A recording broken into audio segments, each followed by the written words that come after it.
ഞാനൊരു ദിക്ർ പറഞ്ഞു തരാം. ഈ ദിക്ർ പറഞ്ഞാൽ നിങ്ങളുടെ സ്വഭാവം നന്നാകും, പാപങ്ങളിൽ നിന്ന് ഒഴിഞ്ഞു മാറാൻ കഴിയും. ഇൻഷാ അല്ലാഹ് അല്ലാഹു പറയാൻ ഭാഗ്യം തരുമാറാകട്ടെ. നിയ്യത്ത് ചെയ്യുന്നവരൊക്കെ ഒന്ന് കൈപൊക്കിക്ക്. ഒരു ദിക്റല്ലേ, പൈസ അല്ലല്ലോ. അരകയ്യന്മാരാരാപ്പുള്ള അരകയ്യന്മാരെന്നില്ല, പൊക്കണമെങ്കിൽ നല്ല പൊക്ക്. അള്ളാഹുവെ, മരിക്കുന്ന കാലം വരെ ഈ പൊക്കിയ കൈ ഒരുത്തന്റെ മുമ്പിൽ നീട്ടി യാചിക്കേണ്ട അവസ്ഥ വരുത്തല്ല അല്ലാഹ്. ഈ ഉയർത്തിയ കൈ കൊണ്ട് നാളെ നന്മതിന്മ എഴുതിയ കിതാബ് വലത് കൈ കൊണ്ട് വാങ്ങാൻ ഭാഗ്യം തരണേ അല്ലാഹ്. അള്ളാഹുവെ, നബിതങ്ങളുടെ കയ്യിൽ നിന്ന് ഹൗലുൽ കൗസർ വാങ്ങിച്ചു കുടിക്കാൻ ഈ ഉയർത്തിയ കൈക്ക് ഭാഗ്യം നൽകണേ അല്ലാഹ്. അള്ളാഹുവിന്റെ മലക്കുകൾ നാളെ സ്വർഗത്തിന്റെ മുമ്പിൽ വെച്ച് മുസാഫഹത്ത് ചെയ്ത് സ്വർഗത്തിലേക്ക് പിടിച്ചു കയറ്റുന്ന വിഭാഗത്തിൽ ഈ കൈപൊക്കിയവരെ നീ പെടുത്തണേ പടച്ചവനെ. ഇത് വാഗ്ദാനമാണ്.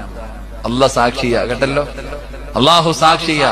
ഈ ദിക്ർ നിങ്ങൾ പഠിച്ചോ, ഇത് നിത്യമാക്കിക്കോ, നമ്മൾ രക്ഷപ്പെടും. അള്ളാഹു ഭാഗ്യം തരുമാറാകട്ടെ. അല്ലാഹു ഹാളിരി അല്ലാഹു നാളിരി അല്ലാഹു ഷാഹിദി അല്ലാഹു മഈ.